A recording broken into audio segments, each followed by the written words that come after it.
আপনারা দেখছেন WB24 news, দিনে রাতে জনতার স্বার্থে। কাশীনগর রবীন্দ্র ভবনে অনুষ্ঠিত হলো তৃণমূল কংগ্রেসের কর্মী সম্মেলন। মথুরাপুরে লোকসভা নির্বাচনে আইএসএফ কোনো প্রভাব ফেলতে পারবেন না বলে মত তৃণমূল কংগ্রেসের প্রার্থী বাপি হালদারের। শুক্রবার এক কর্মী সভা শেষে আইএসএফ এর দিকে প্রশ্ন ছুড়ে দেন তিনি বলেন, সংখ্যালঘু সম্প্রদায়ের মানুষজনের জন্য আইএসএফ কোন কাজটা করতে পেরেছে, কোনো রেকর্ড আছে কি না তা তিনি জানতে চান। তিনি আরও জানান, সংখ্যালঘু সম্প্রদায়ের মানুষজন তৃণমূলের সঙ্গে ছিল, মমতা বন্দ্যোপাধ্যায়ের সঙ্গে ছিল, আজকেও একই জিনিস হবে, এর অন্যথা কিছুই হবে না। শুক্রবার দলীয় কর্মীদের কাছে দলের বার্তা পৌঁছে দিচ্ছিলেন তিনি, সেজন্য কাশীনগরের রবীন্দ্র ভবনের এই কর্মসভার আয়োজন হয়েছিল। সেখানে উপস্থিত ছিলেন রায়দিঘির বিধায়ক ডক্টর অলোক জলদাতা, মথুরাপুর 2 নম্বর ব্লকের ব্লক সভাপতি প্রশান্ত সরকার, যুব সভাপতি উদয় হালদার সহ অন্যান্য তৃণমূল কংগ্রেসের নেতৃত্বরা। দেখুন, আমরা আজকে ইলেকশন বলে না, প্রতিনিয়ত কর্মীদেরকে যে বার্তা দেওয়া দরকার, কর্মীদের নিয়ে সম্মেলন, এটা তৃণমূল কংগ্রেসের একটা অঙ্গ।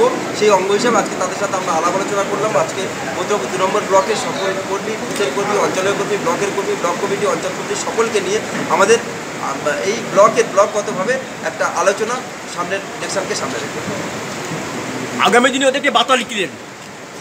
আগামী দিনে বার্তা আমাদেরকে লড়াই করতে হবে, অন্যায়দের বিরুদ্ধে, অপপ্রচারের বিরুদ্ধে, কুৎসার বিরুদ্ধে, মিথ্যার বিরুদ্ধে লড়াই করতে হবে, সেই বার্তা দেওয়া হবে।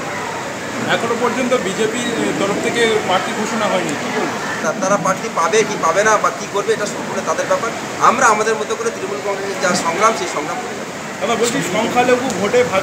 দেখুন, সংখ্যালঘু মানুষ তৃণমূলের সঙ্গে ছিল, মমতা বন্দ্যোপাধ্যায় সিংহের সঙ্গে ছিল, আজকের পর্যন্ত একই জিনিস হবে, এর অন্যথা কিছু হবে না। আপনারা যারা কথা বলছেন তাদেরকে বলুন যে সংখ্যালঘুদের জন্য আইএসএফ কোন কাজটা করতে পেরেছে আজ পর্যন্ত, কোনো রেকর্ড আছে?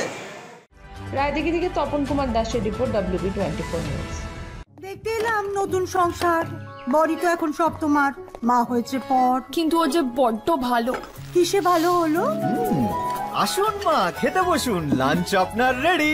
আর এই যে গন্ধে মোমো, কি রেখেছো দেখি?